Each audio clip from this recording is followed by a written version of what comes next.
صفحہ نمبر 303 معاف کیجیے گا. بس حکمران پارٹی نے کبھی اپنے جھنڈے کو قومی جھنڈا قرار نہیں دیا. اس طرح کانگریس نے اپنے جھنڈے کو قومی پرچم قرار دے کر دوسری پارٹی کے حقوق پر ڈاکہ ڈالا. یہ جھنڈا مسلمانوں کے لیے مستقل کوفت کا سبب تھا. مسلمانوں نے اس کے خلاف آواز اٹھائی. جب قائد اعظم نے پنڈت نہرو کی توجہ اس طرف دلائی، اس نے کانگریس کے جھنڈے کو 8 کا بہترین نمونہ قرار دیا. 8 مذہب میں دخل اندازی. اس دور میں مسلمانوں کی عبادت اور مذہبی رسوم میں بھرپور مداخلت کی گئی. نماز کے وقت مسجدوں کے سامنے باجا بجایا جاتا. بعض جگہ مسلمان اذان نہ دے سکتے تھے. محرم منانے کی اجازت نہ تھی. ہندو بلوائی مسجدوں میں گھس جاتے اور نمازیوں کو پیٹتے. محرم اور عید میلاد النبی کا جلوس نہ نکلنے دیتے. بہار کے ضلع شاہ آباد کے گاؤں اور راج پور خیرہ میں مسلح ہندوؤں نے نماز عشاء کے بعد گاؤں کی مسجد پر حملہ کر دیا. مشرقی یوپی کے گاؤں ٹانڈا میں مسلمانوں نے نماز عشاء کے وقت مسجد کے سامنے باجا بجانے سے روکا تو پولیس نے ان پر گولی چلا دی اور بہت سو کو گرفتار کر لیا. وہ مسلمانوں کو مسجد سے باہر گھسیٹ لائے اور حوالات میں بند کر دیا. جب انہوں نے پانی مانگا تو پیشاب پینے کو کہا گیا. موزہ تلکوری میں ایک مسلمان لڑکی کی شادی میں ہندوؤں نے گائے کشی کے بہانے مسلمانوں پر حملہ بول دیا. ان کے ہاتھ پاؤں باندھ کر ایک پالتو سور کے نتنوں کو ان کے منہ سے رگڑا. عدالت نے اس پر مسلمانوں کو 200 روپیہ جرمانہ دلایا. اس دور میں مسلمانوں نے کہیں کوئی تحریک نہ چلائی تھی مگر ان کو مذہبی زاویے سے ذلیل کیا گیا. 9 گائے کا مسئلہ. ہندو اپنے مذہبی عقیدت کے مطابق گائے کی پوجا کرتے ہیں اور اس کے گوبر کو بھی پاک سمجھتے ہیں. یہ مسئلہ ہندو اور مسلمان کے درمیان مسلسل سرپٹول کا سبب بنا رہا. کانگریسی صوبوں میں گائے کشی کو بند کر دیا گیا اور سخت فوجداری قوانین نافذ ہوئے. ایک کانگریسی لیڈر نے کہا کہ کانگریس کا وہ ایسا کام تھا جس کا کوئی جواز نہ تھا. پنڈت نہرو نے قائد اعظم کے نام ایک خط میں اس بات کی تردید کی، لیکن گاندھی نے چرخہ چلانے اور گائے کو تحفظ کو ایک ہی سکہ کے 2 رخ قرار دیا. صفحہ نمبر 304. نمبر 10 مورتی پوجا.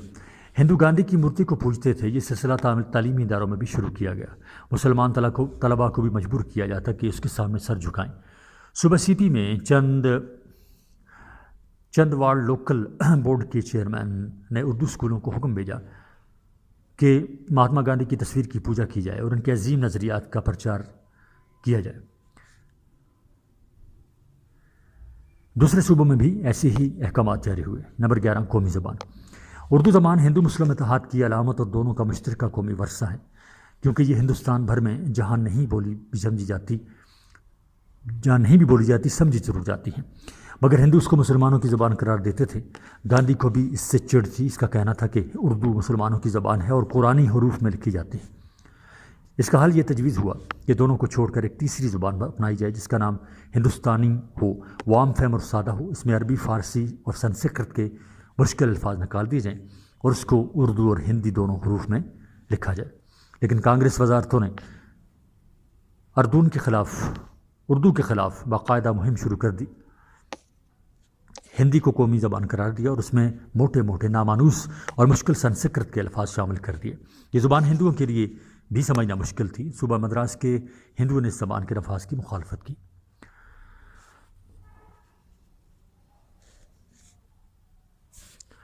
12 واردہ اور ودیا مندر اسکیم.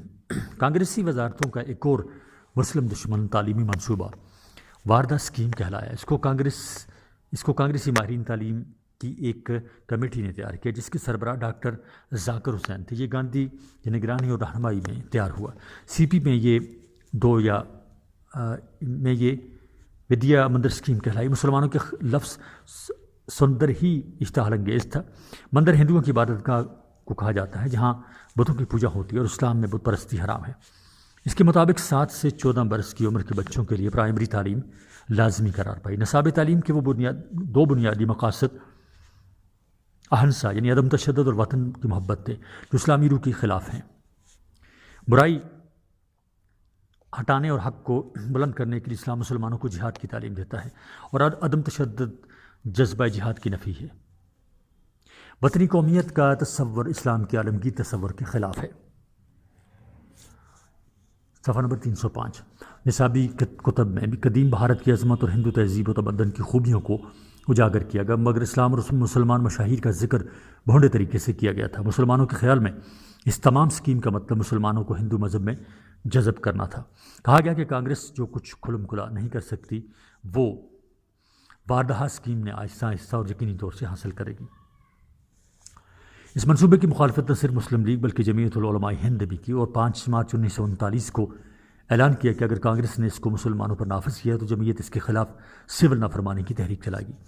سی پی کے مسلمانوں نے اس کے خلاف تحریک شروع کر دی، جس سے مجبور ہو کر صوبائی حکومت کو مسلمانوں سے سمجھوتا کرنا پڑا۔ 13 اقتصادی بائیکاٹ۔ مسلمانوں کی مالی حالت عام طور سے خراب تھی، کاروبار میں بھی ان کا حصہ معمولی تھا۔ کانگریس نے ایسے کاروبار پر جو مسلمانوں کے ہاتھ میں تھے بھاری ٹیکس لگا دیے۔ سرکاری ملازمتوں کے دروازے ان پر بند تھے۔ یو پی میں سرکاری محکموں میں جتنی نئی بھرتی ہوئی وہ تقریباً ساری کی ساری ہندو تھی۔ کانگریس کا صلاحیت اور اہلیت کا نعرہ مسلمانوں کے خلاف کیا۔ سول سروس کے اعلیٰ عہدوں پر تعینات مسلمان افسروں نے محسوس کیا کہ ان کا اثر و رسوخ گھٹ گیا ہے، ان کا وقار گر گیا ہے اور ان کی ملازمت کی سلامتی خطرے میں ہے۔ وہ اپنے اعلیٰ افسروں کے اعتماد سے محروم ہیں اور ان کے ماتحت ان کی عزت نہیں کرتے۔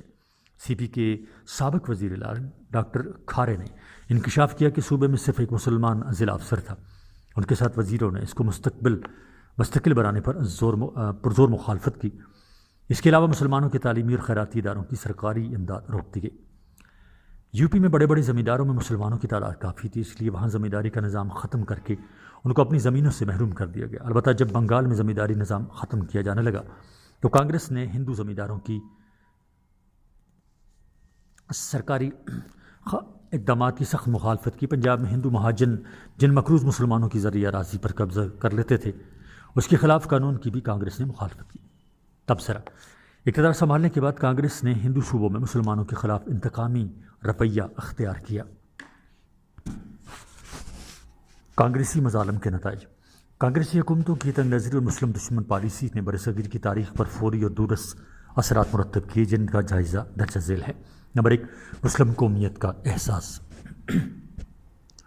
کانگریسی حکومتوں کو شاید یہ اندازہ نہ تھا کہ مسلمانوں کے اندر اپنی علیحدہ قومیت کا احساس کتنا گہرا تھا اور مسلم قومیت کے وجود پر انہوں نے جو بربنا حملہ کیا تھا اس کا رد عمل کیا ہوگا۔ مسلمانوں میں علیحدہ قومیت کا احساس پہلے ہی سے موجود تھا۔ کانگریسی وزارتوں کے مظالم نے اس احساس کو تقویت پہنچائی۔ نمبر 2، مسلم اتحاد و یکجہتی۔ کانگریسی حکومتوں کے طرز عمل نے مسلمانوں کے سامنے اس حقیقت کو روز روشن کی طرح عیاں کر دیا کہ اگر انگریزوں کی موجودگی میں یہ زیادتیاں ہو سکتی ہیں تو ان کے جانے کے بعد کیا ہوگا۔ برصغیر میں اسپین کی تاریخ دہرائی جائے گی اور ان کی تہذیب اور تمدن اور خود ان کا وجود مٹا دیا جائے گا۔ اس قومی خطرے کو دیکھ کر مسلمانوں کو اتحاد و اتفاق کی ضرورت کا احساس ہوا۔ یہ احساس مسلمان صوبوں میں بھی پھیلا۔ وہ مسلم لیگ کے جھنڈے تلے جمع ہونے لگے۔ مسلمانوں کی تاریخ کی اس نازک کھڑی میں پنجاب اور بنگال کے مسلمان عوام نے بھی اس اتحاد کو مضبوط بنانے کے لیے بھرپور کوشش کی۔ مسلم لیگ کے اکتوبر 1937 کے اجلاس لکھنؤ کے موقع پر پنجاب، بنگال اور آسام کے وزیر اعلیٰ نے اسلامی اخوت اور یکجہتی کا جو مظاہرہ کیا اس سے اقلیتی صوبوں کے مسلمانوں کے دلوں میں زندہ رہنے اور اپنی انفرادیت برقرار رکھنے کے لیے تازہ جذبے اور ولولے ابھرے۔ 3، مسلم لیگ کی مقبولیت۔ مسلمانوں کو کانگریس راج کا جو تلخ تجربہ ہوا اس کا نتیجہ یہ نکلا کہ مسلم لیگ کے دامن میں پلانے لینے کے۔ اس دوران مسلم لیگ نے جو مقبولیت حاصل کی اس کا اندازہ کئی واقعات سے بخوبی لگایا جا سکتا ہے۔ یو پی میں کانگریسی وزارتوں کے قیام کے بعد 5 ضمنی انتخابات ہوئے۔ ان سب پر مسلم لیگ کے امیدوار کامیاب ہوئے۔ اس کے بعد برصغیر میں جتنے بھی ضمنی انتخابات ہوئے سب سیٹیں مسلم لیگ نے جیتیں، یہاں تک کہ کانگریس نے مسلم نشستوں پر اپنے امیدوار کھڑے کرنے بند کر دیے۔ صفحہ نمبر 307۔